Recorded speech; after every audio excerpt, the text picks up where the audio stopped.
Hey guys, it's me, Crazy Auto Chris here at Junge Automotive in Hiawatha, Iowa. I'm going to show you guys how to adjust your height and a couple other settings on your heads-up display. That's what's going to be available on selected models and trims, all right? So you can see right now we have some little basic information up there. Cool thing about it, you can actually save this height in your settings with your 2-seat memory.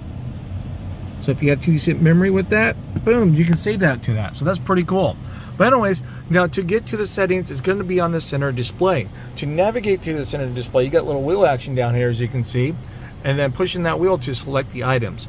So we're going to go to settings. We're going to go to in-vehicle displays. You got active driving display. I'm going to select that bad boy, and then there we go. We can set the height. So you're pushing the wheel, and then you start turning it as you see fit. So you guys can see I'm going up and down.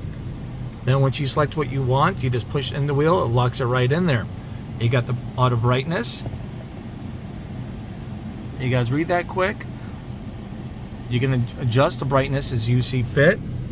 So if you can find it, max that up, reduce that bad boy.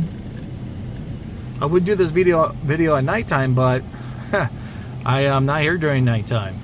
So you can do a little tilt. So there's a couple cool options. And once you select everything you want, you just hit back, and then there we are. It's already adjusted for you guys. So that's how you do it. Thanks for watching.